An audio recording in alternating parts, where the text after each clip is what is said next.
ഇത് അപ്പോൾ നമ്മൾ ഒരു വ്യക്തിയെ പാലിയേറ്റീവ് കെയറിൻ്റെ പരിചരണം നൽകുമ്പോൾ അവരുടെ ഒരു ബന്ധുവോ ഒരു സഹോദരനോ സഹോദരിയോ അമ്മയോ അച്ഛനോ മാനസിക രോഗം ഉണ്ടെങ്കിൽ ഞാൻ അവർക്ക് മരുന്ന് കൊടുക്കുന്നു, അവരുമായിട്ട് ഇരുന്ന് സംസാരിക്കുന്നു, ഒരു അവരുമായിട്ടൊരു ബന്ധം തുടങ്ങുന്നു.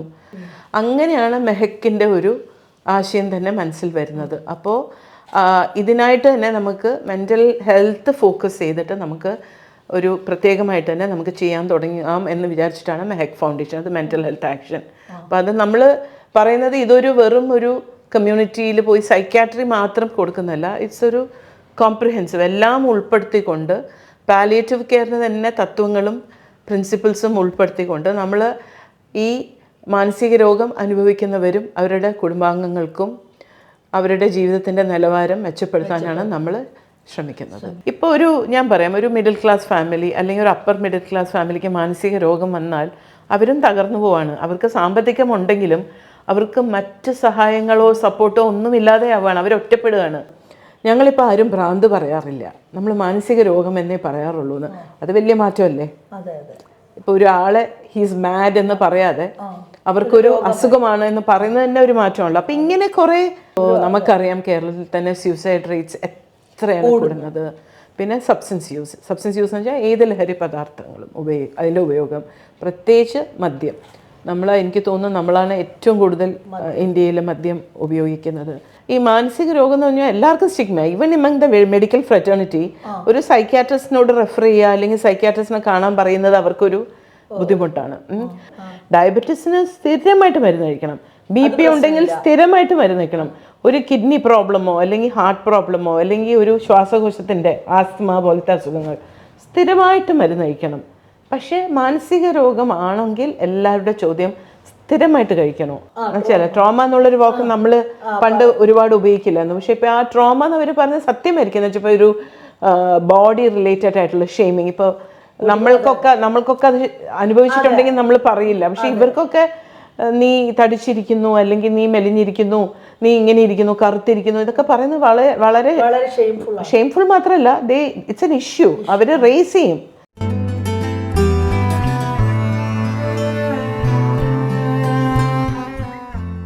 വളരെ പ്രധാനപ്പെട്ട അതേസമയം എനിക്ക് പ്രിയങ്കരിയായ ഒരു അതിഥിയാണ് ഇന്ന് ബീനകണ്ഠ ലോകത്തിലുള്ളത്. ഡോക്ടർ ചിത്ര വെങ്കടേഷ്. മാനസിക ആരോഗ്യ ചികിത്സാ രംഗത്ത് കേരളത്തിന് അഭിമാനകരമായ ഒരു പേരാണ് ചിത്രയുടേത്. ഒപ്പം ഇക്കൊല്ലത്തെ പത്മിനി വർക്കി പുരസ്കാരം, സാമൂഹ്യ സേവന രംഗത്ത് പ്രവർത്തിക്കുന്നവർക്ക് നൽകുന്ന പത്മിനി വർക്കി പുരസ്കാരം ഈ വർഷം നേടിയിരിക്കുന്നതും ചിത്രയാണ്. ചിത്രയുടെ വിശേഷങ്ങളിലേക്ക് ചെല്ലുന്നതിന് മുമ്പ് അഭിനന്ദനങ്ങൾ. പത്മിനി ചേച്ചി എന്ന് പറയുന്ന, അമ്മച്ചി എന്ന് പറയുന്ന പത്മിനി വർക്കി എനിക്ക് വളരെ പ്രിയപ്പെട്ട ഒരാളായിരുന്നു. ഏതാണ്ട് ഞാൻ പത്രപ്രവർത്തന രംഗത്ത് വരുന്ന കാലം മുതൽ പരിചയമുള്ള, ഒരുപാട് തവണ അവരെക്കുറിച്ച് എഴുതിയിട്ടുണ്ട്, അവരുടെ പ്രവർത്തനങ്ങൾ അടുത്തു നിന്ന് കണ്ടിട്ടുണ്ട്, ഒരുപാട് സ്നേഹം പങ്കുവച്ചിട്ടുണ്ട്. വളരെ നിർമ്മലമായ മനസ്സോടുകൂടി നിസ്വാർത്ഥമായി എങ്ങനെയാണ് മറ്റു മനുഷ്യർക്ക് വേണ്ടി ജീവിക്കാൻ കഴിയുന്നത് എന്ന് തെളിയിച്ച ഒരു സ്ത്രീയാണ് അവർ.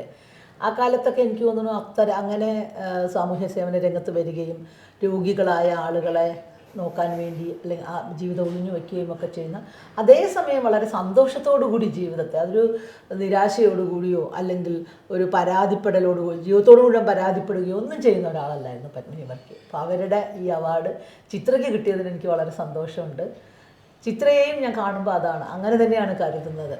ഇപ്പോൾ കേരളത്തിൽ മാനസികാരോഗ്യ രംഗത്തെക്കുറിച്ചൊക്കെ ആളുകൾ ചിന്തിക്കുന്നത്, ഇപ്പോൾ ഒരുപാട് ചിന്തകൾ വരുന്നുണ്ട്. അതിനൊക്കെ മുമ്പ് തന്നെ ഈ മേഖലയിൽ വരാനും സാധാരണക്കാർക്ക് മാനസികാരോഗ്യ ചികിത്സ, മെച്ചപ്പെട്ട ചികിത്സ നൽകണമെന്നും അതിനു വേണ്ടിയിട്ടുള്ള ഒരു NGO രൂപീകരിക്കണമെന്നും ഒക്കെ തോന്നിയ 10-16 എനിക്കോട് 20 വർഷത്തോളമായി കാണും ചിത്ര. ഈ 16 വർഷമായി മെഹക് എന്ന് പറയുന്ന മെൻ്റൽ ഹെൽത്ത് ആക്ഷൻ എന്ന് പറയുന്ന ഒരു സംഘടന തന്നെ രൂപീകരിച്ച് പാവപ്പെട്ട ആളുകൾക്ക് വേണ്ടി പ്രവർത്തിക്കുകയും ചെയ്യുന്നുണ്ട്.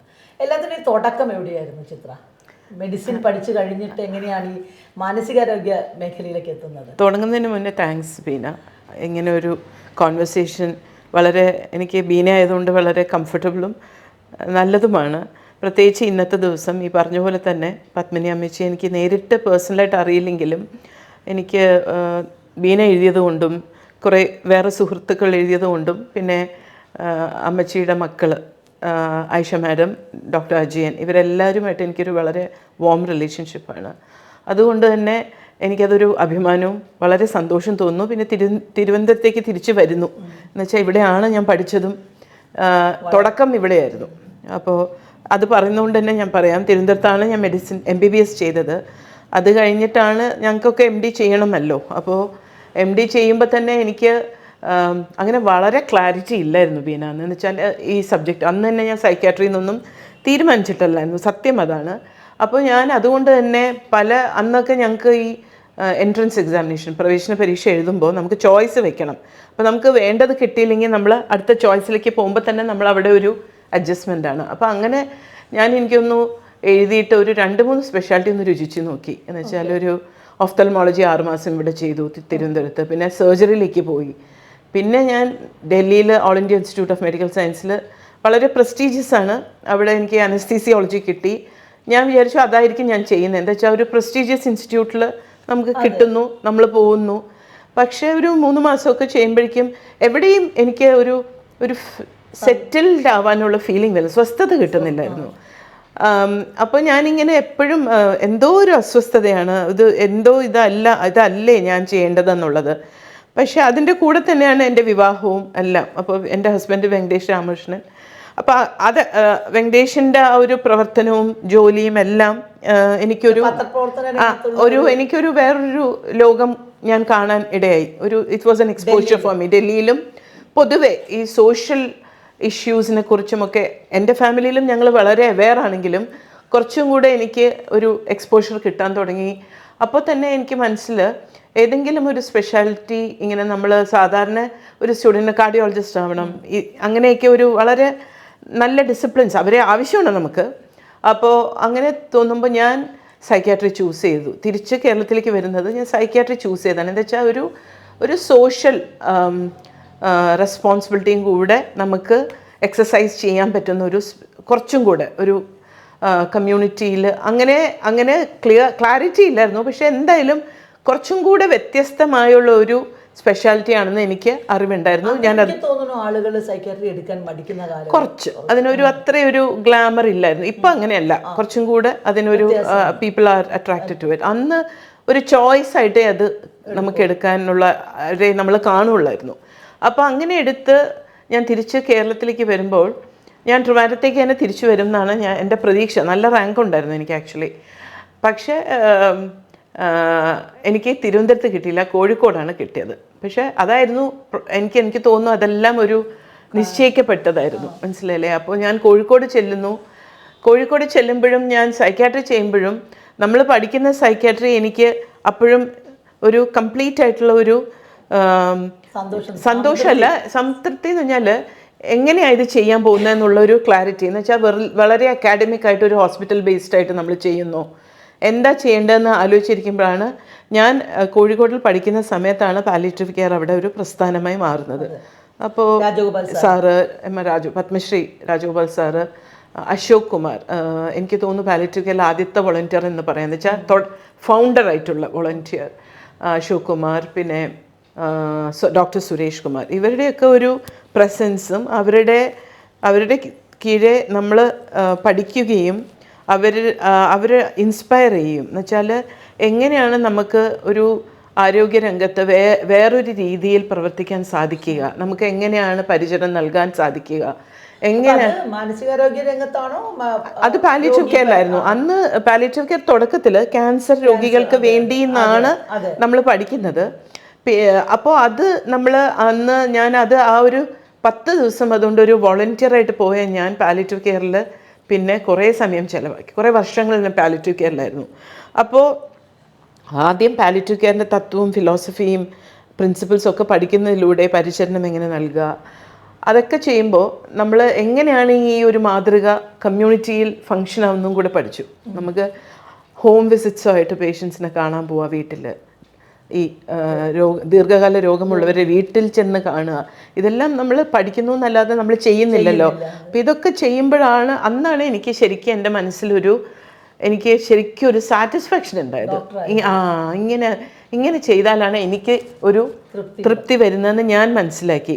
അപ്പോൾ അതായിരിക്കും എൻ്റെ ജീവിതം എന്ന് എനിക്ക് അന്ന് ഉറപ്പായി. പാലിയേറ്റീവ് കെയറിൽ തന്നെ തുടരണം എന്നുള്ളൊരു നിശ്ചയം അന്ന് എനിക്കുണ്ടായി.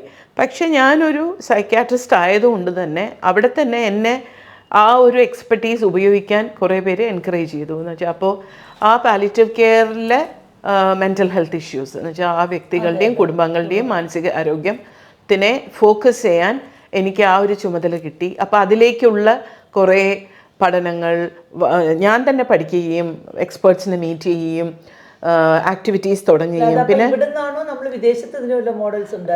വിദേശത്ത് കുറേ കൂടെ ഈ സൈക്കോ സോഷ്യൽ കെയർ അല്ലെങ്കിൽ ഈ മെൻ്റൽ ഹെൽത്ത് കെയറിന് കുറേ കൂടെ സ്റ്റിഗ്മയില്ലാതെ അവരെല്ലാത്തിലും ഉൾപ്പെടുത്തും.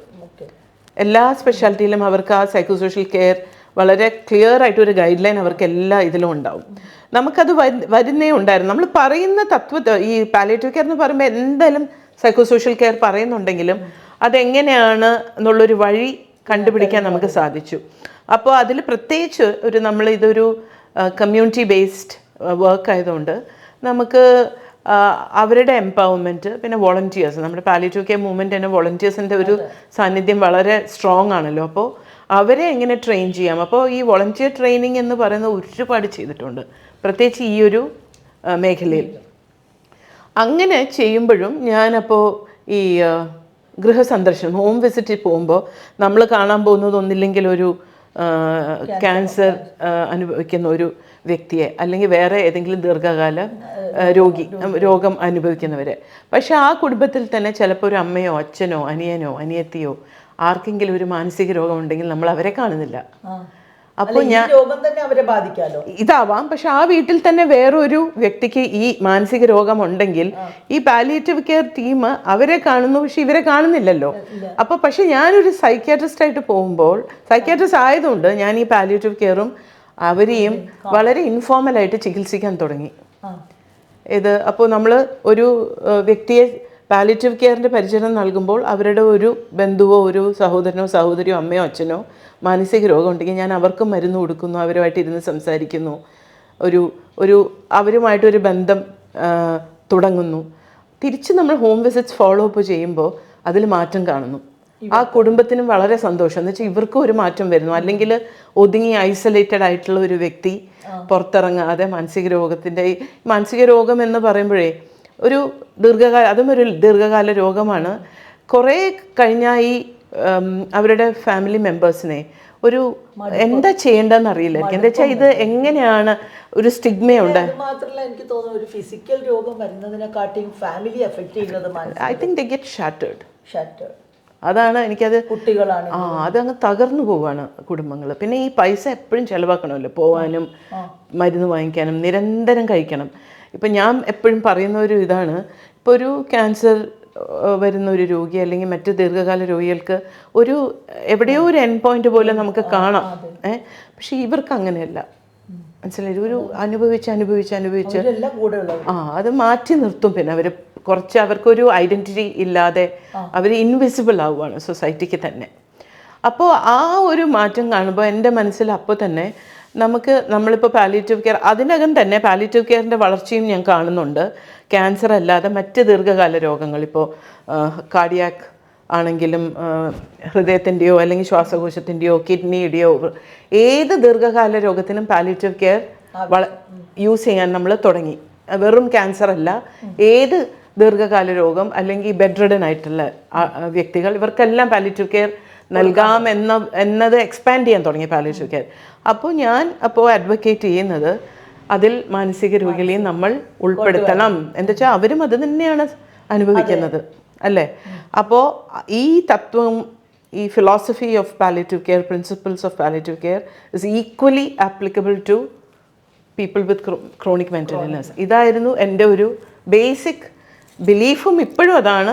അത് പ്രാവർത്തികമാക്കുമ്പോൾ അത് ശരിയായിട്ടും നമുക്ക് തോന്നുന്നു.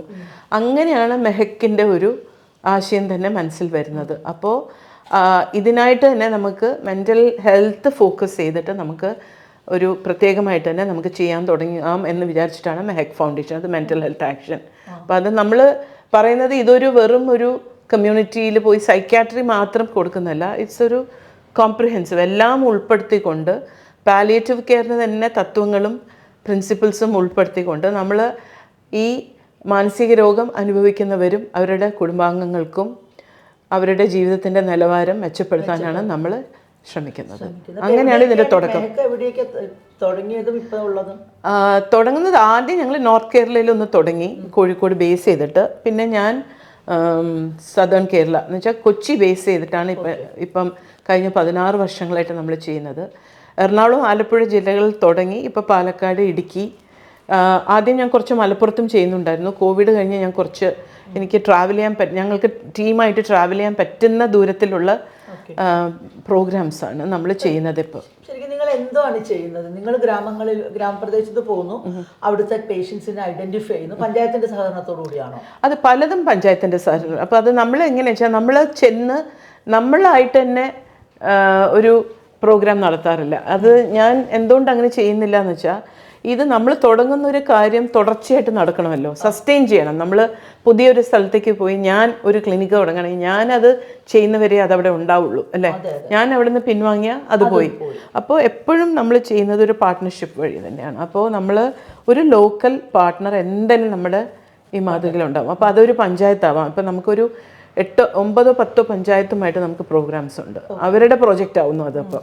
പ്രത്യേകിച്ച് മുഹമ്മ പഞ്ചായത്ത് ആലപ്പുഴയിൽ അതിനൊരു മാതൃകയാണ്. പാലിയേറ്റീവ് കെയറിലും അവരൊരു മാതൃകയായിരുന്നു. ഇപ്പോൾ ഈ ഒരു മാനസികാരോഗ്യ പദ്ധതിയിലും അവർ വളരെയധികം മുന്നോട്ടാണ് പോകുന്നത്. അങ്ങനെ പല പഞ്ചായത്ത്സ് ഉണ്ട്. എറണാകുളം ജില്ല, പാലക്കാട്, എല്ലായിടത്തും ഉണ്ട്. അതല്ലാതെ വേറെ NGOs, ഇൻസ്റ്റിറ്റ്യൂഷൻസ്, ഹോസ്പിറ്റൽ, ആർക്കാണ് നമ്മളുടെ ഈ ഒരു വിഷനുമായിട്ട് അലൈൻ ചെയ്യാൻ പറ്റുക, അവരെല്ലാം നമ്മൾ ഒരുമിച്ച് ചെയ്യും. അപ്പോൾ ഇതിൽ അവർക്ക് ചില റെസ്പോൺസിബിലിറ്റീസ് ഉണ്ട്, നമുക്ക് ചില റെസ്പോൺസിബിലിറ്റീസ് ഉണ്ട്. ഇതിൻ്റെ സാമ്പത്തികമായ ഇതെങ്ങനെയാണ് നമുക്ക് വരുന്നത്? ഇതിപ്പോൾ ഇതിൽ എന്താ വെച്ചാൽ നമ്മൾ പരിചരണം നൽകുന്ന വ്യക്തികൾക്ക് ഇതെല്ലാം ഫ്രീ ആണ്. നമ്മൾ പൈസ വാങ്ങിക്കാറില്ല. പൈസ ഉള്ളവരാണെങ്കിലും നമ്മൾ വാങ്ങിക്കില്ല. വാങ്ങിക്കില്ല. അവർക്ക് വേണമെങ്കിൽ ഡൊണേഷനായിട്ട് തരാം, അവർക്ക് താല്പര്യം ഉണ്ടെങ്കിൽ. പക്ഷെ നമ്മളായിട്ട് ഒരു ഫീ ആയിട്ട് നമ്മൾ വാങ്ങിക്കാറില്ല. എന്താ വെച്ചാൽ നമ്മൾ ഈ പാവപ്പെട്ടവരെയാണ് ഇതിൽ പ്രയോറിറ്റൈസ് ചെയ്യുന്നത്. പക്ഷേ ഇപ്പോൾ ഞാൻ പറയാം, ഒരു മിഡിൽ ക്ലാസ് ഫാമിലി അല്ലെങ്കിൽ ഒരു അപ്പർ മിഡിൽ ക്ലാസ് ഫാമിലിക്ക് മാനസിക രോഗം വന്നാൽ അവരും തകർന്നു പോവാണ്. അവർക്ക് സാമ്പത്തികമുണ്ടെങ്കിലും അവർക്ക് മറ്റ് സഹായങ്ങളോ സപ്പോർട്ടോ ഒന്നുമില്ലാതെ ആവുകയാണ്, അവരൊറ്റപ്പെടുകയാണ്. അപ്പോൾ അവരെ ഞങ്ങൾ കാണുന്നത് അവരും അവർക്കൊരു സഹായമില്ലാത്തവരായിട്ട് തന്നെയാണ്, വൾണറബിളായിട്ടാണ് കാണുന്നത്. അല്ലാതെ അവർക്ക് പൈസ ഉള്ളതുകൊണ്ട് മാത്രം അവർക്ക് പക്ഷേ അവർക്കിപ്പോൾ എന്തെങ്കിലും താല്പര്യം ഉണ്ടെങ്കിൽ അവർക്ക് ഓർഗനൈസേഷന് ഡൊണേറ്റ് ചെയ്യാം. നമ്മളായിട്ടൊരു ചാർജ് അങ്ങനെ ചെയ്യാറില്ല. ഓഫ്കോഴ്സ് ഇപ്പോൾ പഞ്ചായത്തോ ഇങ്ങനെ പ്രൊജക്റ്റ് വെക്കുകയാണെങ്കിൽ നമ്മുടെ യാത്രയ്ക്കെല്ലാം അവർ ചിലപ്പോൾ സപ്പോർട്ട് ചെയ്യും. പഞ്ചായത്തോ ചില ഓർഗനൈസേഷൻസ്, നിങ്ങൾ വരികയല്ലേ, നിങ്ങൾക്ക് നിങ്ങളുടെ യാത്രയ്ക്ക് ഞങ്ങൾ തരാം. അല്ലാതെ ഞങ്ങളായിട്ട് ഫണ്ട് റേസ് ചെയ്ത് തന്നെയാണ് ഞങ്ങളുടെ ടീമിനെ ഞങ്ങൾ സസ്റ്റെയിൻ ചെയ്യുന്നത്. അപ്പോൾ എന്തൊക്കെ സൗകര്യങ്ങളാണ് നിങ്ങൾ കൊടുക്കുന്നത്? ഡോക്ടറുടെ കെയർ, നമ്മൾ ഒരു ഔട്ട് പേഷ്യൻറ്റ് ക്ലിനിക് ഉണ്ടാവും. എന്ന് വെച്ചാൽ ഒരു ഞങ്ങൾ പോകുന്ന ദിവസം, ഇപ്പോൾ ചിലത് ഇപ്പോൾ ഒരു മാസത്തിൽ 2 ക്ലിനിക്ക് അല്ലെങ്കിൽ മാസത്തിൽ 1 ക്ലിനിക്ക്. പക്ഷേ ഇതല്ലാതെ നമുക്ക് സോഷ്യൽ വർക്കേഴ്സ് ഉണ്ട്. ഇവർ ഏത് പ്രദേശമാണോ അവിടെ ഈ സോഷ്യൽ വർക്കേഴ്സ് ആക്റ്റീവാണ്. ഈ സോഷ്യൽ വർക്കേഴ്സ് ഹോം വിസിറ്റ്സ് ചെയ്യും, ആശാ വോളണ്ടിയേഴ്സായിട്ടും പാലിയേറ്റീവ് കെയർ. നമുക്കിപ്പോൾ കേരളത്തിലെ എല്ലാ പഞ്ചായത്തിലും പാലിയേറ്റീവ് കെയർ വളരെ സജീവമാണ്. അവിടെ ഒരു പാലിയേറ്റീവ് കെയർ നേഴ്സും ഉണ്ടാവും. അവരുടെ ഹോം വിസിറ്റിൻ്റെ കൂടെ ഈ സോഷ്യൽ വർക്കർ പോകും. മാസത്തിൽ ഒരു ഡോക്ടേഴ്സ് ഹോം കെയറും ഉണ്ടാവും, അല്ലെങ്കിൽ അത്യാവശ്യം ഉണ്ടെങ്കിൽ ഡോക്ടേഴ്സ് ഹോം കെയറും ഉണ്ടാവും. ഇതല്ലാതെ ഔട്ട് പേഷ്യൻറ്റ് ക്ലിനിക്സ് ഉണ്ടാവും. പിന്നെ ഇവർക്ക് അത്യാവശ്യം അസുഖം കൂടുതലാവുകയാണെങ്കിൽ ഞങ്ങൾക്ക് ചില കോൺടാക്ട്സ് ഉണ്ട്, ചില ഹോസ്പിറ്റൽസ് ഉണ്ട്, medical college hospitals, government hospitals, ചില പ്രൈവറ്റ് ഹോസ്പിറ്റൽസ്. അവിടെ അഡ്മിറ്റ് ചെയ്ത് നമുക്ക് തിരിച്ച് കമ്മ്യൂണിറ്റിയിലേക്ക് തന്നെ തിരിച്ചു കൊണ്ടുവരാനുള്ള ഒരു സിസ്റ്റമുണ്ട്. പിന്നെ മരുന്ന് ഇവർക്ക് ഫ്രീ ആയിട്ടാണ് കിട്ടുന്നത്. ഇതിപ്പോൾ നമ്മൾ പാർട്ട്ണർ ആയിരിക്കുന്ന ഓർഗനൈസേഷൻസ്, പഞ്ചായത്താണെങ്കിൽ അവർ തന്നെ പ്രോജക്റ്റ് ഇംപ്ലിമെൻറ്റ് ചെയ്ത് അവർ മരുന്ന് കൊടുക്കുന്നു. അങ്ങനെയാണ്. പിന്നെ എന്തെങ്കിലും ഒരു ഗ്യാപ്പ് മരുന്നിൽ വരാതെ ഞങ്ങൾ നോക്കും. അങ്ങനെ ആകുമ്പോൾ മെഹക്ക് തന്നെ ഇടപെടും. എന്നുവെച്ചാൽ ആ വ്യക്തിക്ക് മരുന്ന് എപ്പോഴും കിട്ടും. അപ്പോൾ ഇത്രയും വർഷത്തെ, ഈ 16 വർഷത്തെ പ്രവർത്തനം കൊണ്ട് ഇതിനകത്തുനിന്ന് ചിത്രയ്ക്ക് കിട്ടിയ പാഠങ്ങൾ എന്താണ് കേരളത്തിൻ്റെ മെൻ്റൽ ഹെൽത്തുമായി ബന്ധപ്പെട്ട്? പല നല്ലതും ഉണ്ട്, ചിലത് ഇപ്പോഴും നമുക്ക് കുറേ നമ്മളതിൽ അധ്വാനിക്കാനുണ്ടെന്നുള്ള ഒരു അറിവുമുണ്ട് നമുക്ക്. എന്ന് വെച്ചാൽ ഇപ്പം ഞാൻ പറയും, ഇപ്പം സ്റ്റിഗ്മ എന്ന് പറയുമ്പോൾ തന്നെ സ്റ്റിഗ്മ രൂക്ഷമായി ഇപ്പോഴും നമ്മൾ അനുഭവിക്കുന്നുണ്ട് പല സമയത്തും. പക്ഷെ പല രീതിയിൽ അത് മാറിയിട്ടുണ്ട്, പുതിയ തലമുറ കുറെ കൂടി ഓപ്പൺ സംസാരിക്കുന്നുണ്ട്. പക്ഷെ എന്നാലും ഇപ്പോൾ ഒരു സമൂഹത്തിൽ ചെല്ലുമ്പോൾ ഇപ്പോൾ ഞാൻ ആ ഉദാഹരണം പറയുകയാണ്. ഇപ്പം നമ്മൾ പാലിയേറ്റീവ് കെയറിൽ ഹോം വിസിറ്റ് ചെയ്യുമ്പോൾ അതിൻ്റെ കൂടെ ഈ മാനസിക രോഗം അനുഭവിക്കുന്ന ഒരു വ്യക്തിയുടെ വീട്ടിൽ ചെല്ലുമ്പോൾ അത് തന്നെ ഒരു ഡയറക്റ്റ് ആയിട്ട് ഒരു സ്റ്റിഗ്മ കുറയ്ക്കാനുള്ള ഒരു ഇൻ്റർവെൻഷനാണ്. എന്ന് വെച്ചാൽ സാധാരണ ഈ വീടുകളിൽ ആരും അധികം കയറില്ല, അവിടെ വയലൻ്റ് ആവുമോ അഗ്രസീവ് ആവുമോ എന്നൊക്കെ പേടിച്ചാലും അവിടെ മാനസിക രോഗമുണ്ട്. വേറെ ഏത് രോഗത്തിനേക്കാളും അനുഭവിക്കുന്ന ഒരു സ്റ്റിഗ്മയാണ് മാനസിക രോഗത്തിനുള്ളത്. അപ്പോൾ അത് ഇപ്പോൾ ആശാ വോളണ്ടിയേഴ്സ് ആണെങ്കിലും അവർ നമ്മളോട് പറയും, നമ്മളിപ്പോൾ മാഡം നമ്മളിപ്പോൾ മറ്റ് രോഗികളെ കാണുന്ന പോലെ നമ്മൾ ഇവരുടെ വീട്ടിൽ ധൈര്യമായിട്ട് പോകുന്നുണ്ട്. അപ്പം അതൊക്കെ നല്ല കാര്യങ്ങളാണ്. ഇപ്പം ഞങ്ങൾ മുഹമ്മ പഞ്ചായത്തിൽ ഞങ്ങൾ ആശാ വോളണ്ടിയേഴ്സിന് എങ്ങനെയാണ് സൈക്കോ സോഷ്യൽ ഇൻ്റർവെൻഷൻ കൊടുക്കാൻ പറ്റുക എന്ന് പറഞ്ഞ ഒരു പ്രോജക്റ്റ് വഴി നമ്മൾ പഠിപ്പിക്കുകയാണ്. ഭയങ്കര ഫീഡ്ബാക്കാണ് അതിൽ. അവർ പറയുന്ന അവർക്ക് തന്നെ അവരുടെ സ്ട്രെസ്സൊക്കെ കുറയാൻ ഇത് വളരെയധികം അവരെ സഹായിക്കുന്നു. അപ്പോൾ അങ്ങനെ മാറ്റങ്ങൾ നമ്മൾ കാണുന്നു. വേറൊരു മാറ്റം ഞാൻ കാണുന്നു, ഞങ്ങൾ വേറൊരു പഠനത്തിൻ്റെ ഭാഗമായിട്ട് നമ്മൾ രായമംഗലം പഞ്ചായത്ത് എറണാകുളത്ത് ചെയ്യുന്ന ഒരു പഠനത്തിൻ്റെ ഭാഗമായിട്ട് നമ്മൾ ഭ്രാന്ത് എന്നാണ് പണ്ട് വിശേഷിപ്പിച്ചിരുന്നത് അല്ലേ. ഇപ്പോൾ അവിടെ നമ്മൾ ഈ പാർട്ടിസിപ്പേറ്ററി എന്ന് വെച്ചാൽ അവരുടെ അടുത്ത് നിന്ന് അവർ മാനസിക രോഗത്തിനെ കുറിച്ച് എന്താണ് മനസ്സിലാക്കുന്നതെന്ന് ചോദിച്ചപ്പോൾ ഒരു വ്യക്തി പറഞ്ഞതാണ്, ഞങ്ങളിപ്പോൾ ആരും ഭ്രാന്ത് പറയാറില്ല, നമ്മൾ മാനസിക രോഗം എന്നേ പറയാറുള്ളൂ എന്ന്. അത് വലിയ മാറ്റമല്ലേ. ഇപ്പോൾ ഒരാളെ ഹീസ് മാഡ് എന്ന് പറയാതെ അവർക്കൊരു അസുഖമാണ് എന്ന് പറയുന്നത് തന്നെ ഒരു മാറ്റമുള്ളൂ. അപ്പം ഇങ്ങനെ കുറേ മാറ്റങ്ങൾ നമ്മൾ ഒരുപാട് കാണുന്നുണ്ട്. ഇത് ഞാൻ ഇപ്പോൾ ഈ 16 വർഷത്തിൽ ഞാനും കാണുന്ന മാറ്റമാണ്. പിന്നെ ആദ്യം ഈ നടപ്പിലാക്കാൻ ഞങ്ങൾക്ക് ഭയങ്കര ബുദ്ധിമുട്ടായിരുന്നു ഇംപ്ലിമെൻറ്റ് ചെയ്യാൻ. എന്ന് വെച്ചാൽ ഒരു പാർട്ട്ണർഷിപ്പ്, അവർക്ക് മരുന്ന്, ഇപ്പോൾ പഞ്ചായത്താണെങ്കിൽ പോലും ഇപ്പോൾ ഒരു മാനസിക രോഗത്തിനുള്ള മരുന്ന് അവർക്ക് ഇംപ്ലിമെൻറ്റ് ചെയ്യാൻ വളരെ ബുദ്ധിമുട്ടായിരുന്നു. പക്ഷെ ഇപ്പോൾ പഞ്ചായത്തിലും അവർക്ക് അവർ എംപവേർഡുമായി, പിന്നെ സർക്കാരും അതിനുള്ള ഇപ്പോൾ ബിക്കോസ് നിങ്ങൾ നേരത്തെ പറഞ്ഞ പോലെ ഈ മാനസിക ആരോഗ്യത്തിനെ കുറിച്ച് വളരെയധികം ചർച്ചയും അറിവും വരുന്നതുകൊണ്ട് ഗവൺമെൻറ്റും വളരെ സപ്പോർട്ടീവാണ്, കാഴ്ചപ്പാട് മാറിയിട്ടുണ്ട്. അപ്പോൾ ഇങ്ങനെ കുറേ മാറ്റങ്ങൾ നമ്മൾ കാണുന്നുണ്ട്. പക്ഷേ അതിൻ്റെ that doesn't mean that everything is good. എന്ന് വെച്ചാൽ ഇപ്പോൾ നമുക്കറിയാം കേരളത്തിൽ തന്നെ സൂസൈഡ് റേറ്റ്സ് എത്രയാണ് കൂടുന്നത്. പിന്നെ സബ്സ്റ്റൻസ് യൂസ് എന്ന് വെച്ചാൽ ഏത് ലഹരി പദാർത്ഥങ്ങളും അതിൻ്റെ ഉപയോഗം, പ്രത്യേകിച്ച് മദ്യം. എനിക്ക് തോന്നുന്നു നമ്മളാണ് ഏറ്റവും കൂടുതൽ ഇന്ത്യയിൽ മദ്യം ഉപയോഗിക്കുന്നത്. ഇതെല്ലാം നല്ല ഇൻഡിക്കേഷൻസ് അല്ല അതിനെക്കുറിച്ചുള്ള ഇപ്പം നമ്മൾ ഈ ബിവറേജസ് കോർപ്പറേഷന് മുന്നിലൊക്കെ ഒരുപാട് പേര് ക്യൂ നിൽക്കുന്നതിനെ കുറിച്ചും നമ്മുടെ പുരുഷന്മാർ സ്ത്രീകൾ എവിടെ പോകുന്നു അവരുടെ അത് ചിത്രയ്ക്ക് അറിയായിരിക്കും. എന്ന് വെച്ചാൽ സ്ത്രീകളുടെ മെന്റൽ ഹെൽത്ത് എവിടെയാണ് എന്നുള്ളത്. ഇതെല്ലാം മെന്റൽ ഹെൽത്തുമായി ബന്ധപ്പെട്ട നമ്മുടെ പ്രോബ്ലം അല്ലേ. നമ്മളവരെ കളിയാക്കുകയും ബിവറേജസിന് മുന്നിൽ ആണുങ്ങളെല്ലാമാണ്, പെണ്ണുങ്ങൾ വേറെ രീതിയിൽ തൊഴിലുറപ്പിന് പോകണു എന്നിട്ട് വീട് നോക്കുന്നു എന്ന് പറയുന്ന നിസ്സാരവൽക്കരിക്കുന്ന ഒരു സ്ഥലത്ത് നിന്ന് ആഴത്തിലുള്ള ഒരു ചിന്ത നമ്മുടെ മെന്റൽ ഹെൽത്തിനെ കുറിച്ച് വരണ്ടേ. ഈ മെൻ്റൽ ഹെൽത്ത് എന്ന് പറയുമ്പോൾ വളരെ ഒരു വാസ്റ്റ് ഒരു ഏരിയയാണ്. അപ്പോൾ അതിലിപ്പോൾ നമുക്ക് ഒരു വെൽബീയിങ് തന്നെ മെൻ്റൽ ഹെൽത്താണ്. ഇപ്പോൾ WHO പറയുന്നത് there is no health without mental health. അപ്പോൾ നമുക്കൊരു സാധാരണ ഇപ്പോൾ ഒരു മെഡിക്കൽ സിസ്റ്റത്തിൽ ഒരു ശരീരത്തിൻ്റെ ഹെൽത്താണ് കൂടുതൽ നമ്മൾ ഫോക്കസ് ചെയ്യുന്നത്. ഒരിക്കലും വേറെ ഡോക്ടേഴ്സ് നിങ്ങൾക്ക് എങ്ങനെ തോന്നുന്നു, നിങ്ങൾ ഫീൽ ചെയ്യുന്നു എന്നൊന്ന് ചോദിക്കുന്നത് വളരെ കുറവാണ്. ഇപ്പോൾ കുറേ അത് മാറുന്നുണ്ട്, കുറേ കൂടെ കമ്മ്യൂണിക്കേറ്റ് ചെയ്യുന്നുണ്ട്, ചോദിക്കുന്നുണ്ട്. പക്ഷേ ജനറലി തന്നെ ഈ മാനസിക രോഗം എന്ന് പറഞ്ഞാൽ എല്ലാവർക്കും stigma. Even among the medical fraternity ഒരു സൈക്യാട്രിസ്റ്റിനോട് റെഫർ ചെയ്യുക അല്ലെങ്കിൽ സൈക്യാട്രിസ്റ്റിനെ കാണാൻ പറയുന്നത് അവർക്കൊരു ബുദ്ധിമുട്ടാണ്. അത് ഒരു വശത്ത്. മറ്റേത് എന്താ വെച്ചാൽ ഇപ്പം നമ്മളിപ്പോൾ സബ്സ്റ്റൻസ് യൂസ്, ഇപ്പോൾ മദ്യപാനം മാത്രമായിട്ട് നോക്കുമ്പോൾ അത് തന്നെ നമ്മൾ കാണുന്നത് നിരന്തരമായിട്ട് ഒരു വ്യക്തി മദ്യം ഉപയോഗിക്കുന്നു, അത് അവരുടെ ജീവിതത്തിൻ്റെ പല മേഖലകളെ ബാധിക്കുന്നു. എന്നാൽ അതൊരു മാനസിക രോഗമായിട്ടാണ് നമ്മളത് കാണുന്നത്. അത് ഇറ്റ് ഇംപയർസ് ദിയർ ലൈഫ്, അത് അവരുടെ കുടുംബത്തിൻ്റെ ക്വാളിറ്റി ഓഫ് ലൈഫ് കുറയ്ക്കുന്നു. അപ്പോൾ അങ്ങനെയാണെങ്കിൽ നമ്മുടെ കേരളത്തിൻ്റെ ഒരു വലിയ ഇത് എടുത്തു നോക്കും. പക്ഷേ ഇതിലെന്താണെന്ന് വെച്ചാൽ എനിക്ക് മനസ്സിലാവുന്നത് അത് ചോദിക്കുമ്പോൾ ഇതിലെന്താണെന്ന് വെച്ചാൽ ഇപ്പോൾ ചില മാനസിക രോഗങ്ങൾ എന്ന് നമ്മൾ വിശേഷിപ്പിക്കുന്നത് ഒരു സൊസൈറ്റിയുടെ ബിഹേവിയറുമായിട്ടും വളരെയധികം എൻമെഷ്ഡാണ്. നമുക്ക് ഇതിനെ ഒബ്ജക്റ്റീവായിട്ട് ചിലപ്പോൾ ഇങ്ങനെ കാറ്റഗറൈസ് ചെയ്യാൻ പറ്റില്ല. ഒരു സൊസൈറ്റിയിൽ മദ്യം കഴിക്കുന്നത്, ഇടയ്ക്ക് മദ്യപിക്കുന്നത് വളരെ പണ്ട് മുതൽ നമ്മൾ എന്ന് വെച്ചാൽ it's A behaviour from primitive behaviour അല്ലേ ഇങ്ങനത്തെ. അപ്പൊ അത് നമുക്ക് കംപ്ലീറ്റ്ലി ഒഴിവാക്കണം എന്ന്.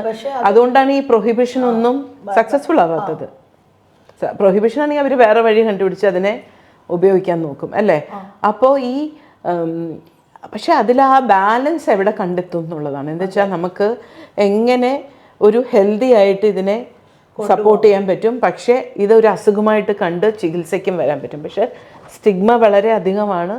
പിന്നെ അല്ലാതെ ഈ നേച്ചർ ഓഫ് ദി ഇൽനെസ് എന്ന് പറയുന്നുണ്ട്. എന്ന് വെച്ചാൽ ആ ഒരു അസുഖത്തിൻ്റെ സ്വഭാവം. ഇപ്പോൾ മാനസിക രോഗങ്ങളുടെ ഒരു നേച്ചറുണ്ട്. ചില രോഗങ്ങൾക്ക് അവർക്ക് അതിൻ്റെ ഒരു ഇൻസൈറ്റ് ഉണ്ടാവില്ല, എന്ന് വെച്ചാൽ അതിനെ പറ്റിയുള്ള ഉൾക്കാഴ്ച. അപ്പം അവർ തന്നെ ഇത് രോഗമായിട്ട് അവർ അംഗീകരിക്കുകയില്ല. ഒരു അതേതൊരു ശാരീരിക രോഗമാണെങ്കിൽ അവർ പെട്ടെന്ന് അത് അംഗീകരിക്കില്ലേ, ഇത് അവർ അംഗീകരിക്കില്ല. പ്രത്യേകിച്ച് ചില അസുഖങ്ങൾ, ഇപ്പോൾ ഒരു പാരനോയിഡ് ആയിട്ടുള്ള വേറൊന്നും ഇപ്പം നമ്മൾ സ്ത്രീകൾ എന്നുള്ള നിലയ്ക്ക് ചിന്തിക്കുമ്പോഴും സമൂഹം തന്നെ പറയില്ലേ, ഇപ്പോൾ ഒരു പ്രശ്നം ഉണ്ടെങ്കിൽ ആണാണെങ്കിലും പെണ്ണാണെങ്കിലും കല്യാണം കഴിപ്പിച്ച് വിട്ടാൽ മതി, കല്യാണം കഴിച്ചാൽ കുട്ടികളായാൽ മാറിക്കോളും. പലപ്പോഴും അത് കഴിഞ്ഞിട്ടാണ് വരുന്നത്. അപ്പോൾ കല്യാണം കഴിഞ്ഞ് ഒരു മാസമോ 2 ദിവസം ഉണ്ടായിട്ട് തിരിച്ചു വന്നു. അസുഖമുള്ളവരെയാണ് കല്യാണം കഴിപ്പിച്ചു കൊടുക്കുന്നത്, തിരിച്ചു വരും. അതെ, അതുപോലെ തന്നെ ഒരുപാട് കാര്യങ്ങളിൽ സമൂഹം ഇങ്ങനെ ഒരു കാര്യം ഇല്ല എന്ന് മനസ്സിലാക്കാനാണ്. ഒരാൾക്ക് മാനസിക പ്രശ്നമുണ്ടെങ്കിൽ ആ പ്രശ്നം ഇല്ല എന്ന് ചിന്തിക്കുന്നതാണ് നമ്മുടെ ഒരു പൊതുരീതി എന്ന് എനിക്ക് തോന്നുന്നത്. ഡെഫിനറ്റ്ലി അങ്ങനെ തന്നെയാണ്. എന്ന് വെച്ചാൽ എനിക്കിപ്പോൾ ഒരു പ്രമേഹമുണ്ട്, ഷുഗറുണ്ട്, അല്ലെങ്കിൽ എനിക്ക് പ്രഷറുണ്ട്, അതൊക്കെ പറയാൻ പോലും ഇഷ്ടമാണ് ആൾക്കാർക്ക്. ഓ എനിക്കുണ്ട്, മരുന്ന് കഴിക്കാം ഇതൊക്കെ. പക്ഷെ എനിക്ക് ഒരു വിഷാദമുണ്ട്, അല്ലെങ്കിൽ എനിക്ക് ഉത്കണ്ഠയുണ്ട്, എനിക്ക് പഴയതുപോലെ പ്രവർത്തിക്കാൻ പറ്റുന്നില്ല, എന്നെ വളരെയധികം അത് ഒരു വീക്കാക്കുന്നു, എൻ്റെ ശക്തിയെല്ലാം പോകുന്നു എന്ന് ആര് തുറന്നു പറയും? പഠിച്ചവരെന്നെ പറയില്ല. അത് അവർക്ക് എന്തോ അത് അവരുടെ ഒരു കുറവാണ്. പക്ഷെ എന്താ വെച്ചാൽ അവർക്കത് തിരിച്ചറിയാൻ കഴിയും. അതെനിക്ക് തോന്നുന്നു ഇപ്പോൾ നമ്മളിപ്പോൾ പണ്ടത്തെ കാലം ഇപ്പോൾ ബെറ്ററാ. ഇപ്പോൾ എത്രയോ പേര് ഇപ്പോൾ നമ്മൾ കാണുന്ന എന്ന് വെച്ചാൽ പൊതുരംഗത്ത് തന്നെ പബ്ലിക്കായിട്ട് കുറേ പേര് സംസാരിക്കുന്നുണ്ട് ഇതിനെക്കുറിച്ച്. നല്ലതാണോ ചീത്തയാണോ? എനിക്ക് തോന്നുന്നു നല്ലതാണ്, ചില കാര്യത്തിന് നല്ലതാണ്. എന്താ വെച്ചാൽ ഇപ്പോൾ ദീപിക പദുക്കോനെ, ദീപിക അതിനെക്കുറിച്ച് കുറേ പേർക്ക് വേറെ അഭിപ്രായം ഉണ്ടെങ്കിലും ഞാൻ പറയാം, ഞാൻ അവരുടെ വർക്ക് ചെയ്തിട്ടുള്ളതുകൊണ്ട് അവർ വളരെ ഫോക്കസ്ഡ് ആയിട്ടാണ് അവരുടെ ഓർഗനൈസേഷൻ നടക്കുന്നത്. മനസ്സിലായില്ല, അവർ നിസ്വാർത്ഥമായിട്ട് തന്നെ അവർക്ക് ഡിപ്രഷൻ വന്നതുകൊണ്ട് തന്നെ അവർ വളരെയധികം ഫോക്കസ് ചെയ്തിട്ടാണ് ഇത് മറ്റുള്ളവർക്ക് വ്യത്യാസം വരണം എന്ന് പറഞ്ഞ് പ്രവർത്തിക്കുന്നത്. അപ്പോൾ അവരതിനെക്കുറിച്ച് അവർ സംസാരിച്ചുകൊണ്ട് കുറേ പേര് പിന്നെ മുന്നോട്ട് വന്ന് സംസാരിച്ചു. കുട്ടികളും ആക്ട്രസസും ആക്ടേഴ്സും തന്നെ ഇപ്പോൾ വളരെ ഇതല്ലാതെ എനിക്ക് ഡിപ്രഷൻ ഉണ്ടായിരുന്നു എന്നൊക്കെ പറയുന്നുണ്ട്. അപ്പോൾ ഇത് അങ്ങനെ പറയുന്നത് വേറൊരു വേർഷൻ ഞാൻ കേട്ടിട്ടുള്ളത് ഇതൊരു സ്റ്റൈലായി മാറി. ഏതൊരു കാര്യം വരുമ്പോഴും അതിനൊരു മറുവശവും ഉണ്ടല്ലോ, അങ്ങനെ പറയുന്നവരും ഉണ്ട്. അപ്പോൾ എനിക്കറിയാവുന്ന ചില ഈ സെലിബ്രിറ്റീസ് നമ്മൾ വിശേഷിപ്പിക്കുന്ന വ്യക്തികൾ പറയുന്നത് സത്യം തന്നെയാണെന്ന് എനിക്കറിയാം. അല്ലാണ്ട് പറയില്ലല്ലോ വെറുതെ. അവർക്ക് അല്ലെങ്കിലേ അവർക്ക് അംഗീകാരവും അവർക്ക് എല്ലാതരം ലാഭവും കിട്ടുന്ന ഒരു ഫീൽഡിലാണ് അവരുള്ളത്. അവർ തന്നെ പറയുന്നു, എനിക്കെല്ലാം നന്നായിട്ട് നടക്കുന്ന സമയം എന്ന് വെച്ചാൽ കാണാൻ നല്ല സിനിമകൾ വരുന്നു, പൈസ വരുന്നു, അസൈൻമെന്റ്സ് വരുന്നു, എന്നിട്ടും എനിക്ക് സന്തോഷം തോന്നുന്നില്ല. അത് അവിടെയാണ് എനിക്ക് ചോദിക്കാനുള്ളത്. എന്താണ് ചിത്ര ശരിക്കും പറഞ്ഞാൽ ഈ ഡിപ്രഷൻ അല്ലെങ്കിൽ മാനസിക രോഗം? അത് നമ്മുടെ ഒരു ഇല്ലായ്മയുമായി അല്ലെങ്കിൽ നമുക്കുള്ള ഒരു പോരായ്മയുമായി അതുമായി ബന്ധപ്പെട്ടതാണോ? ഇപ്പം പലപ്പോഴും നമ്മൾ പറയുമ്പം പറയും അവർക്ക് എല്ലാം ഉണ്ട്, പിന്നെന്ത് ഡിപ്രഷൻ? അതെല്ലാം നമ്മൾ പറയുന്നത് ഇതിന് ഉള്ള ഒരു ഫാക്ടേഴ്സാണ്. എന്ന് വെച്ചാൽ പ്രസിപ്പിറ്റേറ്റിംഗ് ഓർ പെർപെച്വേറ്റിംഗ് ഫാക്ടേഴ്സ്. എന്ന് വെച്ചാൽ അത് അസുഖം. ഇപ്പം ഞാനൊരു ഉദാഹരണം പറയാം. ഒരു വ്യക്തിക്ക് ഡിപ്രഷൻ, ഇപ്പോൾ എനിക്ക് പോരായ്മയുണ്ട്, വേറൊരാൾക്ക് പോരായ്മയുണ്ട്, പക്ഷെ അത് ഒരാൾക്ക് മാത്രം ഡിപ്രഷൻ വരുന്നു. അപ്പം തന്നെ നമുക്ക് മനസ്സിലാവും ഈ പോരായ്മ അല്ല ഡയറക്റ്റ് കോസ്. അങ്ങനെയാണെങ്കിൽ രണ്ടുപേർക്കും വരണ്ടേ അല്ലേ? അപ്പോൾ ഈ വ്യക്തിക്ക് അല്ലെങ്കിലും ബയോളജിക്കലായിട്ട് എന്ന് വെച്ചാൽ അവരുടെ തലച്ചോറിലും മാറ്റങ്ങൾ വരുന്നതുകൊണ്ടാണ്. അപ്പോൾ അവർക്കൊരു റിസ്ക് ഉണ്ട്. ഇത് തന്നെയല്ലേ ആത്മഹത്യയെ കുറിച്ചുള്ളത്? അപ്പൊ നമ്മൾ ആത്മഹത്യ, ഞാൻ പത്രപ്രവർത്തന രംഗത്ത് സ്ഥിരമായി ജോലി ചെയ്തുകൊണ്ടിരുന്ന കാലത്ത് എല്ലാ വർഷവും ഞങ്ങൾക്ക് മെഡിക്കൽ കോളേജിലെ സൈക്യാട്രി വിഭാഗത്തിൽ നിന്ന് ഒരു ട്രെയിനിങ് തരുമായിരുന്നു ന്യൂസ് എഡിറ്റേഴ്സിനെ. അതായത് നിങ്ങൾ ഗ്ലോറിഫൈ ചെയ്യരുത്, ആത്മഹത്യയുടെ വാർത്തകൾ മുൻ പേജിൽ പ്രസിദ്ധീകരിക്കരുത്, അതുപോലെ മരിച്ച നിലയിൽ കാണപ്പെട്ടു എന്ന് പറയണം, ആത്മഹത്യ ചെയ്തു അല്ലെങ്കിൽ അതെങ്ങനെ മരിച്ചു, അങ്ങനെ മരിച്ചു, തൂങ്ങി മരിച്ചു, അതൊന്നും പറയരുത് എന്നൊക്കെ പറഞ്ഞ് നിരന്തരമായി ട്രെയിനിങ് തരുമായിരുന്നു. പക്ഷെ ഒരു ഘട്ടത്തിൽ ഇപ്പം മാസ് മീഡിയ ആയി കഴിഞ്ഞപ്പോഴേക്കും ഇതെല്ലാം മാറിയിട്ട് വളരെ ഇതായിട്ട് തന്നെ അതെ അതൊരു വളരെ ഒരു ഗ്ലോറിഫൈ ചെയ്യുന്നു. അതുപോലെ ഒരു സ്ത്രീ ആത്മഹത്യ ചെയ്തു കഴിഞ്ഞാൽ അവരുടെ ചുറ്റുപാട് ആ സ്ത്രീയിലേക്ക് കോൺസെൻട്രേറ്റ് ചെയ്യുന്നില്ല. എന്തുകൊണ്ട് എന്ന് ഇത് എന്നെ സംബന്ധിച്ചിടത്തോളം ഒരു വലിയ കൺഫ്യൂഷൻ വരുത്തുന്നുണ്ട്. ഇത് നമ്മൾ ചെയ്യുന്നത് ശരിയാണോ തെറ്റാണോ എന്ന്. ഇപ്പോൾ വിമൻ ആക്ടിവിസ്റ്റുകളായ പല നമ്മുടെ ചുറ്റുമുള്ളവരൊക്കെ തന്നെ സ്ത്രീകളുടെ ആത്മഹത്യ വരുമ്പോൾ പറയുന്നിട്ട് എല്ലാവരും, പക്ഷെ നേരത്തെ ഈ സ്ത്രീക്ക് ട്രീറ്റ്മെന്റ് അല്ലായിരുന്നു കൊടുക്കേണ്ടത്. എത്രയോ സ്ത്രീകൾ അതേ സാഹചര്യത്തിൽ ആത്മഹത്യ ചെയ്യാതെ ജീവിതത്തെ നേരിടുന്നു. അപ്പൊ ഇതിനെ കുറിച്ചൊരു സൈക്യാട്രിസ്റ്റ് എന്നുള്ള നിലയ്ക്ക് പുതിയ കാലത്ത് ഇതില് ഇപ്പൊ നമുക്കിപ്പോ ഒരു ചേഞ്ചസും കാണാൻ പറ്റുന്നുണ്ട്. ഇപ്പൊ നമ്മൾ പത്രത്തിൽ കാണുമ്പോൾ പണ്ട് കമ്മിറ്റഡ് സ്യൂസൈഡ് എന്നാ പറയാ, എന്ന് വെച്ചാൽ ആ റെസ്പോൺസിബിലിറ്റി ആ ഇൻഡിവിജ്വലിനാണ് കൊടുക്കുന്നത്. That person committed suicide. ഇപ്പൊ ഡൈഡ് ബൈ സ്യൂസൈഡിനെ പറയുന്നുള്ളൂ. അതൊരു വേ ഓഫ് വേറൊരു ഇപ്പൊ died by road traffic accident എന്ന് പറയുന്ന പോലെ ആ മാറ്റം വന്നിട്ടുണ്ട്. പിന്നെ ഇത് റിപ്പോർട്ട് ചെയ്യുന്ന ഏത് ന്യൂസിന്റെ താഴെയും അവർ എന്തെങ്കിലും ഉണ്ടെങ്കിൽ നിങ്ങൾ ഈ ഹെൽപ്പ് ലൈൻ ഉണ്ടെന്ന്. അപ്പോൾ ഈ ഹെൽപ്പ് ലൈൻ ഉള്ളത് തന്നെ കാണിക്കുന്നുണ്ട്. ദാറ്റ് ഈസ് ആ ഒരു ഏർജ് വരുമ്പോൾ അവർക്കൊരു സപ്പോർട്ട് കിട്ടുവാണെങ്കിൽ നമുക്ക് ആ തോട്ട് പ്രോസസ്സ് ചിലപ്പോൾ മാറ്റാൻ സാധിക്കാൻ പറ്റുന്നു. വളരെ പ്ലാൻഡ് ആയിട്ട് ചെയ്യുന്നവരുണ്ട്. അവർ അത് ക്ലിയർ ആയിട്ട് ഡിപ്രഷനിൽ അവർക്ക് മാനസികമായിട്ടുള്ള ബുദ്ധിമുട്ട് ഡിസ്ട്രെസ് ഉള്ളത് കൊണ്ട് തന്നെയാണ് ഇത് ആത്മഹത്യ ചെയ്യുന്നത്. അല്ലാണ്ട് വെറുതെ ചെയ്യില്ല. വെറുതെ ചെയ്യുന്നതിന് നമ്മൾ ഈ DSH അല്ലെങ്കിൽ ഡെലിബറേറ്റ് സെൽഫ് ഹാം എന്ന് പറയും. അത് ആക്ച്വലി നമ്മൾ കാണേണ്ടത് ഒരു ആക്ട് ഫോർ സീക്കിംഗ് ഹെൽപ്പാണ്. ഇപ്പോൾ പലപ്പോഴും നമുക്ക് ഇപ്പോൾ ഹോസ്പിറ്റൽസിൽ കുറച്ച് ഇൻസെക്ടിസൈഡ്, ഓർഗനോഫോസ്ഫറസ് പോയ്സണിങ്, അല്ലെങ്കിൽ ഒരു 20 പാരസെറ്റമോൾ കഴിക്കുക, ഇങ്ങനെ വരുന്ന കുറേ പേരുണ്ട്. ഇതെല്ലാം നമുക്ക് അത് അഫ്കോഴ്സ് വളരെ സീരിയസ് ആണ്. എന്താ വെച്ചാൽ ഇങ്ങനെ ചെയ്ത് അവർക്കൊരു മനസ്സിന് സമാധാനം കിട്ടിയില്ലെങ്കിൽ അവർ ചിലപ്പോൾ ഒരു ഫുൾ ശ്രമത്തിലേക്ക് പോകും. പക്ഷെ that is an sign that they are seeking for help. അപ്പോൾ നമ്മൾ ക്ലിയർ ആയിട്ട് അവരെ അസസ് ചെയ്ത് അവർക്കുള്ള സപ്പോർട്ട് കൊടുക്കണം. അപ്പോൾ അഫ്കോഴ്സ് സ്യൂസൈഡ് നമ്മൾ എക്സ്പെക്ട് ചെയ്യാതെ തന്നെ ചിലപ്പോൾ സംഭവിക്കാറുണ്ട്. It's A very complex phenomenon. നമുക്കതൊരു ഇങ്ങനെ ഞാൻ നേരത്തെ പറഞ്ഞ പോലെ ഒരു ബിഹേവിയറായിട്ട് അസോസിയേറ്റ് ചെയ്തുകൊണ്ട് ചിലപ്പോൾ ഒരു വ്യക്തി പറയുകയില്ല, മനസ്സിലല്ലേ. പക്ഷേ ഇതിൽ കുറേ ഫാക്ടേഴ്സ് ഉണ്ട്. ഇപ്പോൾ വേറെ അസുഖം, ഡിപ്രഷൻ അല്ലാതെ ഇപ്പോൾ bipolar mood disorder, schizophrenia, alcohol use വളരെ കോമൺ ആണ് ആത്മഹത്യ. പക്ഷെ ഇതിലെല്ലാം വരുന്നത് ഇതിലെ മാനസിക ആരോഗ്യത്തിൻ്റെ ആ ഒരു ഏറ്റവും പ്രധാനമായിട്ട് ദേ ഹാവ് ഡിസ്ട്രെസ് എന്നുള്ളതാണ്. അവർക്ക് അതുമായിട്ട് പൊരുത്തപ്പെടാൻ പറ്റാതെയും അത് അവരെ ഓവർ പവർ ചെയ്യുമ്പോൾ അവർക്ക് ഇനി ഒരു വഴിയില്ല എന്ന് തോന്നുമ്പോഴാണ് അവരത് ചെയ്യുന്നത്. സ്കിസോഫ്രീനിയ പോലെ അസുഖങ്ങൾക്ക് അവർക്ക് ഹാലൂസിനേഷൻസ് ഉണ്ടാവും, auditory hallucination, do this do that എന്ന്. അപ്പോൾ അവരതങ്ങനെ ഫോളോ ചെയ്യുകയാണ്. ഇതിനൊക്കെ ശരിക്കും മരുന്നുണ്ടോ? പല അസുഖങ്ങൾക്കും നല്ല മരുന്നുണ്ട്, നമുക്ക് ചികിത്സിക്കാനും പറ്റുന്നു. അല്ലെങ്കിൽ എന്തുകൊണ്ടാണ് ഒരു ഹോസ്പിറ്റലിൽ ഒരു സൈക്യാട്രി ഡിപ്പാർട്ട്മെൻറ്റ് ഉണ്ടെങ്കിൽ ഒരു ദിവസം അവിടെയും 10-70 പേഷ്യൻസ് 100 പേഷ്യൻസ് വരികയാണ്. ചികിത്സ സ്ഥിരമായി എല്ലാ അസുഖത്തിനും സ്ഥിരമായി കഴിക്കണ്ട.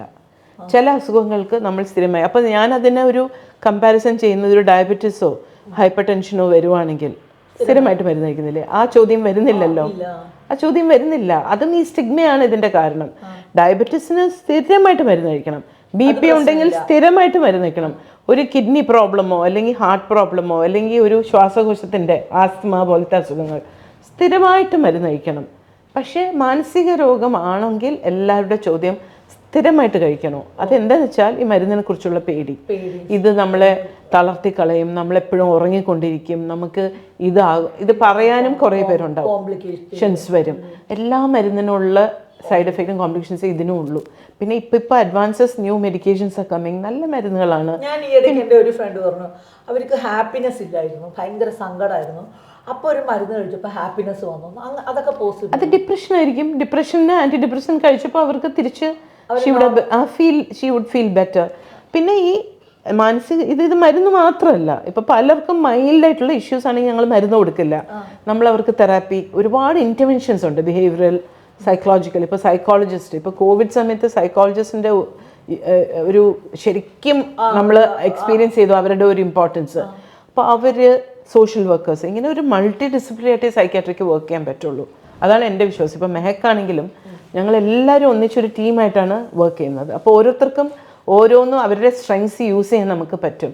അപ്പോൾ മരുന്നുണ്ട് മാത്രമല്ല ചികിത്സ, ഈ എല്ലാമായിട്ടുള്ള ഒരു മൾട്ടി ഡിസിപ്ലിനറി ഇൻ്റർവെൻഷനാണ്, അതേ വർക്ക് ചെയ്യുള്ളൂ. അപ്പോൾ ഒരു ഉത്കണ്ഠ, ആങ്സൈറ്റി ഉള്ള ഒരു വ്യക്തിയാണെങ്കിൽ നമ്മൾ വളരെ തീവ്രമായിട്ടുള്ളൊരു പാനിക്കൊക്കെ വരികയാണെങ്കിൽ മരുന്ന് ഉപയോഗിക്കുന്നത് മൈൽഡ് ആങ്സൈറ്റിക്ക് അവർക്ക് നമ്മൾ സൈക്കോതെറാപ്പി എന്ന് വെച്ചാൽ cognitive behaviour therapy, anxiety management ഇതെല്ലാം ചെയ്ത് അവർക്ക് മാറ്റം വരുത്താൻ നോക്കും. എത്രമാത്രം അവൈലബിൾ ആണ് ഇവിടെ. ഇപ്പം മെഹക്ക് വളരെ ചെറിയൊരു സൊസൈറ്റി, ഒരു ആളുകളുടെ ഇടയിലല്ലേ വെച്ച് മിക്ക ഹോസ്പിറ്റൽസിലും കേരളത്തിൽ ഇപ്പോൾ ഇത് അവൈലബിൾ ആണ്. ഇപ്പോൾ ഡിപ്പാർട്ട്മെൻറ്റ് ഓഫ് സൈക്യാട്രി ഉണ്ടെങ്കിൽ അവിടെ ഒരു സൈക്കോളജിസ്റ്റും ഉണ്ടാവും, ഒരു സോഷ്യൽ വർക്കറും മിക്കവാറും എല്ലാ ഹോസ്പിറ്റൽസിലും ഉണ്ടാവും.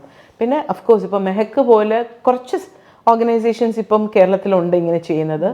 പക്ഷേ എനിക്ക് തോന്നുന്നു ദിസ് ഇസ് എ ഡെമോൺസ്ട്രേഷൻ അല്ലേ, നമുക്കിപ്പോൾ എന്ത് ചെയ്യാൻ സാധിക്കും എന്നാണ് ഒരു മാതൃക. മോഡൽ എന്ന് പറയുന്നതിനേക്കാളും ഞാൻ വിചാരിക്കുന്നത് ഇത് ഞാൻ ഒരു ഡെമോൺസ്ട്രേഷൻ, അതിനെന്താ മലയാളത്തിൽ പറയാന്നറിയില്ല.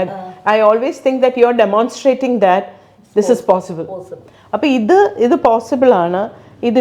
ഇപ്പോൾ ബീന സംസാരിക്കുന്നത് ആ പോസിബിലിറ്റി ആണ് ഇപ്പം നമ്മളുടെ ഈ ഒരു കോൺവെർസേഷൻ. ഇത് കാണുന്ന വ്യക്തികൾക്ക് ഇത് ഇങ്ങനെയല്ലേ വളരുള്ളൂ. കുറെ ഒരു 16 വർഷം മുൻപോലെ ചികിത്സ തേടേണ്ടതാണ് എന്ന ഒരു വിചാരവും വിശ്വാസവും വരണം. ആ കൺവിക്ഷൻ എന്ന് വെച്ചാൽ ഈ ഒരു, പക്ഷെ ഇപ്പോഴത്തെ കുട്ടികളിൽ അതിൽ ഒരുപാടുണ്ട്. അതെങ്ങനെയാണ് ഉണ്ടായത്? എനിക്ക് തോന്നുന്നു അവർക്ക് കുട്ടികളൊക്കെ ഇപ്പം ചെറിയ കുട്ടികളെ തെറാപ്പി എടുക്കാൻ പോകുന്നുണ്ട്. അതൊന്ന് അവർക്ക് ആ ഒരു അവരുടെ എക്സ്പീരിയൻസും അതെ, നമ്മളുടെ സാഹചര്യം അവരുടെ സാഹചര്യം ഇപ്പൊ വലിയ വ്യത്യാസമാണ്. സിനിമകൾ കണ്ടിട്ടോ അതും പിന്നെ എനിക്ക് തോന്നുന്നു അവർക്കൊക്കെ, എനിക്ക് തോന്നുന്നു ഈ കാലഘട്ടം എന്ന് പറയുന്നത് തന്നെ എനിക്കും തോന്നുന്നതാണ് നമ്മൾ ജീവിച്ചിരുന്ന കാലഘട്ടത്തെക്കാളും വളരെ വ്യത്യാസമാണ്. എന്ന് വെച്ചാൽ ഇപ്പോൾ ഒരു the pressure that you feel, ആ കോമ്പറ്റീഷൻ, പിന്നെ ഇവർ പറയുന്ന ട്രോമ എന്നുള്ളൊരു വാക്ക് നമ്മൾ പണ്ട് ഒരുപാട് ഉപയോഗിക്കില്ലായിരുന്നു. പക്ഷെ ഇപ്പോൾ ആ ട്രോമ എന്ന് അവർ പറഞ്ഞത് സത്യമായിരിക്കും. എന്ന് വെച്ചാൽ ഇപ്പോൾ ഒരു ബോഡി റിലേറ്റഡ് ആയിട്ടുള്ള ഷെയ്മിങ് ഇപ്പോൾ നമ്മൾക്കൊക്കെ അത് അനുഭവിച്ചിട്ടുണ്ടെങ്കിൽ നമ്മൾ പറയില്ല. പക്ഷെ ഇവർക്കൊക്കെ നീ തടിച്ചിരിക്കുന്നു, അല്ലെങ്കിൽ നീ മെലിഞ്ഞിരിക്കുന്നു, നീ ഇങ്ങനെ ഇരിക്കുന്നു, കറുത്തിരിക്കുന്നു, ഇതൊക്കെ പറയുന്നത് വളരെ ഷെയിംഫുൾ മാത്രമല്ല, ഇറ്റ്സ് എൻ ഇഷ്യൂ. അവർ റേസ് ചെയ്യും, അവർ പറയും ഇങ്ങനെ സംസാരിക്കരുത്. എനിക്ക് തോന്നുന്നു ബാക്കി കുറേ സോഷ്യൽ ഡെവലപ്മെന്റ് വന്നതുപോലെ ഈ ജനറേഷന് എഡ്യൂക്കേഷൻ, അവയർനെസ്, പിന്നെ റിയലൈസേഷൻ അല്ലേ. എന്ന് വെച്ചാൽ മനുഷ്യൻ എന്ന് പറയുമ്പോൾ നമ്മൾ ഇത് ഇനി പറ്റില്ല ഇങ്ങനെ പോകാന്ന് പറയുമ്പോൾ you find new ways to deal with issues അല്ലേ. ഇതെല്ലാം കൂടെ പിന്നെ അഫ്കോഴ്സ് പുറം രാജ്യങ്ങളിൽ ഈ ഒരു ബൗണ്ടറീസ് വളരെ ഡിഫൈൻഡ് ആണ്. ഇത് ഈ പേഴ്സണലായിട്ട് ബോഡി ഒന്നും പറയില്ല അവർ. അപ്പം ഇതെല്ലാം അവിടെയും കണ്ട് ഇത് യൂസ്ഫുൾ ആയിരിക്കും എന്ന് പറയുന്ന ഒരു സ്വഭാവം നമ്മൾക്കും ഇപ്പോൾ വന്നിട്ടുണ്ട്. അപ്പോൾ അതുകൊണ്ട് ഹെൽപ്പ് സീക്കിങ് കുറേ കൂടിയിട്ടുണ്ട്. അതിൽ അനാവശ്യമായിട്ടും ചെയ്യുന്നവരുണ്ട്, പക്ഷേ സീക്ക് ചെയ്യുന്നവരുണ്ട്. അതുകൊണ്ട് തന്നെ കുറച്ച് ഈ ആ ജനറേഷനിൽ അവർ തമ്മിൽ സംസാരിക്കുമ്പോൾ അവർക്ക് ഞാൻ തെറാപ്പിക്ക് പോകുന്നു എന്ന് പറയുന്നതിൽ ഒരു മോശമില്ല. പിന്നെ അതേപോലെ ഞാൻ കാണുന്ന ഈ ജെൻഡർ ഇഷ്യൂസ് ഇല്ലേ, ഇപ്പോൾ ഈ ഒരു സ്ത്രീ പുരുഷൻ ആൺ പെൺ, ഇപ്പോഴത്തെ ജനറേഷനിൽ ആ ഒരു ഭയങ്കര ഒരു ഡിവൈഡ് ഞാൻ കാണുന്നില്ല. അവർക്ക് വളരെ ഈക്വലായിട്ടും അങ്ങനെ അതിൻ്റെ എക്സ്ട്രീമും കാണുന്നുണ്ടെങ്കിലും ഇതും ഞാൻ കാണുന്നുണ്ട്. വേറാസ് എനിക്കൊന്ന് നമ്മുടെ ജനറേഷനിലൊക്കെ കുറേ കൂടെ അപ്പോഴും ഒരു there was a restriction, closed ആയിരുന്നു. പിന്നെ നമുക്കൊക്കെ അയ്യോ ഇപ്പോൾ ഒരു ഇങ്ങനെ പോകാമോ, ഇത് ചെയ്യണോ, അങ്ങനെ ഒരു സംശയങ്ങൾ ഇതൊക്കെ വരുന്നു. അവർക്ക് അങ്ങനെ ഇല്ല. They are more free about how they want to meet others, how they appear. അതൊക്കെ ഞാൻ കാണുന്നുണ്ട്. പിന്നെ ഒരു മെന്റൽ ഹെൽത്തിനകത്ത് എൻ്റെ ഒരു തോന്നലായിരിക്കാം, സൊസൈറ്റി അല്ലെങ്കിൽ നമ്മുടെ ഫ്രണ്ട്ഷിപ്സ്, നമ്മുടെ റിലേഷൻഷിപ്സ്, അതൊക്കെ ഒരുപാട് വളരെ ഇമ്പോർട്ടൻ്റ് ആണ്. വളരെ ഇമ്പോർട്ടൻ്റ്. ഞാൻ നേരത്തെ പറഞ്ഞ പോലെ ഇപ്പോൾ ഈ ബയോളജിക്കൽ ആയിട്ടുള്ള, പിന്നെ ജെനറ്റിക്, ഞാൻ അതിലേക്ക് തിരിച്ചു പോവാണ്. ജെനറ്റിക്, ഒരു കുടുംബത്തിൽ ഒരു സിവിയർ മെൻ്റൽ ഇൽനെസ്, തീവ്രമായ മെൻ്റൽ ഇൽനെസ് വരുവാണെങ്കിൽ ആ കുടുംബത്തിൽ പിന്നെ അത് വരാനുള്ള സാധ്യത കൂടുതലാണ്.